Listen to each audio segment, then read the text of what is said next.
Across the Midlands, the rush hour is in full swing, but the temperature is dropping fast and road conditions are worsening. PC Martin Smith is on his way to another accident. Appears that a car may have rolled. Not sure if there's any injuries involved yet, but the suggestion is that somebody is trapped in the vehicle. So just trying to make a bit of quick progress to get there. We're only about 4 or 5 minutes away.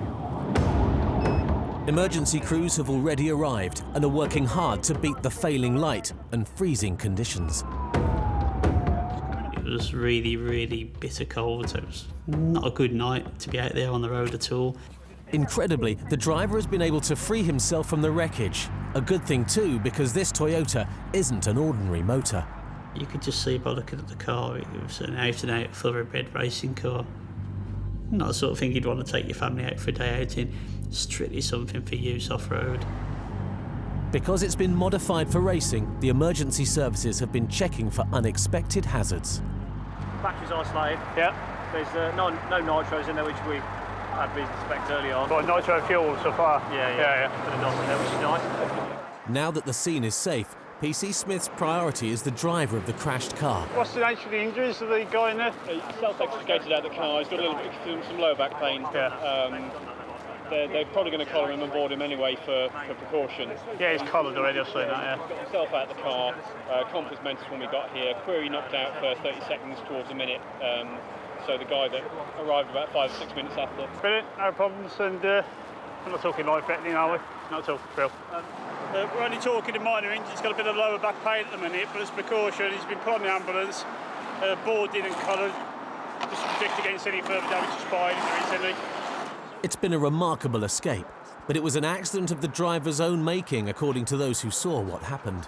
We came down the slip road, and as we came across, the guy in that car just sort of flew down the outside of us, came into the middle lane, real disregard for anybody else, to be honest. And the next thing you know, the car just seemed to fly away and just started to spin. Went up in the air, hit the bank, and then just came back down. So if you look at the car, there's all sorts of strange equipment on there. Couldn't give a monkey's about anybody else. I mean, I've got the family and the children in the car, and he's just flown down here. The stupidity of one person could have caused the death of another or others. And that's the way you've got to weigh it up. You're out there on the road in a car like that, moderate what you do, moderate how you do it, because you've got to think of the fact that you're responsible for your actions ultimately. You know, we're behind him, but the thing flies up in the air. What are you supposed to do? And it's just spinning around and then goes up the bank and then bounces back down. And all he's bothered about when he gets out is his car. You know, no concern for anybody else. Fortunately, the only one who is paying the price for his recklessness is the driver himself. How you doing? Yeah, I'm policeman for the motorway, all right. As PC Smith talks to the driver, it becomes clear the man has no idea what happened or how close he came to causing a more major accident. He doesn't realise the car's rolled over, he only thinks it's gone spinning on the hard shoulder. Doesn't realise it's actually gone over on his roof a couple of times, but I think he does really accept how lucky he is. As the driver is taken to hospital, PC Smith takes a closer look at the car. It's got racing seat belts, full roll cage, it's even got his fire extinguisher in the back, look. But it's stripped everything out that adds weight to it. Totally modified for speed, not necessarily for road use, although it was legal. Well, yeah, got nothing wrong with his tyres, so fine. There's no sign that mechanical failure contributed to the crash. Yeah, plenty of tread on them. So it's likely speed was a factor. But ironically, it's the racing modifications that saved the driver's life. If you notice here, like, he's got the roll cage in, that's what saved him. Without a roll cage in that car, if he hadn't modified it to track spec, he would have died in that crash. Without doubt, it was the roll cage that maintained the structure of the car. Although it was all dented around him and all smashed up, the roll cage was intact. I mean, it's a definite write-off, absolutely definite. But the souped-up Toyota is not all it's cracked up to be. And PC Smith is particularly unimpressed by the personal touch the driver's given his number plate. He'd modified it to such an extent that it bore absolutely no relation to the number that it was. There's meant to be numbers in a number plate in the UK, and there are actually no numbers contained in it. With the examination complete, PC Smith is in no doubt that racing cars like this one are best kept off the highways. It's modified for track use, keep it on the track, and if you're going to take them on the road, then you've got to be watchful of how... As day breaks, drink drivers are less of a problem for the motorway cops, but they're still on the lookout for other motorists who disregard the law. Just outside Oldbury, in the West Midlands, PC Adam Toll is keeping an eye on the morning traffic. We'll have him. He's on the mobile phone. The use of handheld mobile phones while driving has been banned since 2003, but hundreds of thousands of drivers continue to flout the law.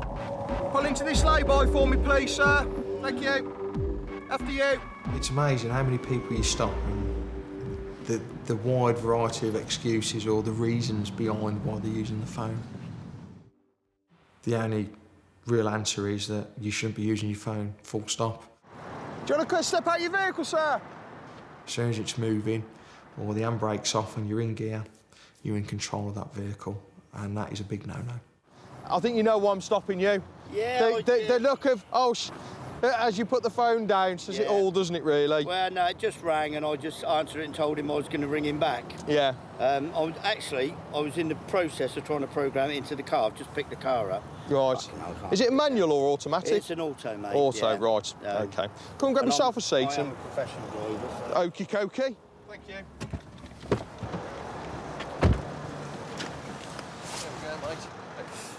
I've pulled you over because you're on your mobile phone. It's simple as that. Yeah. I regard it as a serious offence. All right. I don't. But, well, I do because and most people don't. Yeah, but you know, at the end of the day, I could have been smoking a cigarette, so that's in that hand. I can have earphones on, that's legal, but I'm not allowed to, you know, it's a money-making scam. That's and the law. You know, they can give me the reasons until the cows come home, but the bottom line is he's using his phone and he's potentially driving a vehicle that could kill somebody or even himself. Look at it from my point of view. I work on the motorways, right? I've been to, last year, for example, 3 different fatalities. I don't want to hear this. I've seen more fatalities than you've ever seen. So I was a fireman for years, so don't tell me. I don't want to hear this. So you should know better then, shouldn't you? I do know better. Well, you don't. If you're a motorway policeman, get on that motorway and stop these blooming people. Have you got any points on your licence, sir? Yes, I have. I've got 6, and I'm going to get some more, am I? You are? You're going to get 3 points today from me. I thought so, yeah. Lovely.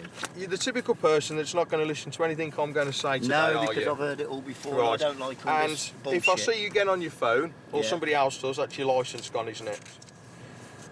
What do you do for a living, please, Patrick? Professional driver. It makes it even worse, doesn't it? As a professional driver, you should know better. Yep. As a professional driver, he should also know that he has to keep his licence up to date. How long have you been living at that address for? About 2 years. Right, why haven't you changed your driver's licence then? Oh, because I've had so much hassle with my driver's licence. It's another thing, another con thing. 2 years is not acceptable. I didn't realise that. I just forgot I hadn't changed it. Which station would you like to take your licence to, Patrick? It's if they're there, Banbury. I mean, most of them are out in the cars playing about, aren't they? They're never in the bloody station. Doing the job just like you used to do as a fireman, eh? Well, I wish you would do your jobs. Well, I am. There's so many. I mean, that's why the public are so anti you lot at the moment, because you just don't do. You're sitting in police cars, hiding on motorways, collecting drivers. That's all you do is drivers. Well, you don't do anything else. Muggers, druggies are all going all over the place. But no, I'll get the driver because it's an easy one, easy nick. It's a shame, really, isn't it? Because if you weren't on the mobile phone, maybe I could have been dealing with some muggings today. Yeah, but because you're on the phone, I've had to stop and deal with you first. You didn't have to. So never mind. Look at it in that perspective, really. Whoopie do. I bet your mummy's proud of you. Keep going. Just give me the ticket. You commit get on with offences, it. you're going to get stopped, aren't you? Yeah, I know. Terrible. Okay, and you should know. Really, I should be locked up for that. If I start arguing with him, it's only going to escalate into a row. And as a professional person, you've got to try and remain calm. Yeah, you've still got your 6 points. This will take you up to 9 now. You've got 2 options. The driver's said his piece, but he doesn't seem to know when to stop. I need to explain it to you, sir. Oh, God, yeah, go on. Makes you feel important, you carry on. That's it. Prick. Sorry? Prick. Did you want to say that again? Because you'll end up getting arrested, and I'll quite happily lock you up if you want to do that. On, then get on with it. All right. Now PC Toll has a few words for him. I think your attitude stinks. I've been trying to be professional with you today. I don't expect to be called a prick in the car, all right? We've all got tolerance levels. As human beings, we can take so much before someone pushes us too far. If you were a firefighter when you was, I wouldn't have come to any scene and called you a prick. All right? Would you expect somebody to call you a prick on the street? All right then, fair enough. Right. Fair so comment. knock it off and deal with it properly and try being a bit more professional. All right? I'll be honest with you, I was at the junction there, my phone rang, I answered it, I said I'll phone you back. At that, I see you, put the phone down between my legs, next thing I'm pulled over. I was stopped, I was actually stationary. You wasn't, Patrick, you were driving because the lights were on green. If you were stationary, I probably would have given you slightly the benefit of the doubt, but I probably would have still stopped you. Okay, have you got anything you want to say to me before you go? Or have you got anything, any questions? No, what's the point? All right, okay. The motorway cops don't expect thanks for stopping people using the phone, but a little bit of common courtesy would be nice. Safe journey. No point getting worked up with these people. Let them have the rant and rave. If you're not round back at them, then they've got nothing, no fuel to the fire, have they? So he's the one that's going away with points or a court appearance. People using mobile phones, you know, are not concentrating on the road, and you know the ultimate price is either killing themselves or killing somebody else.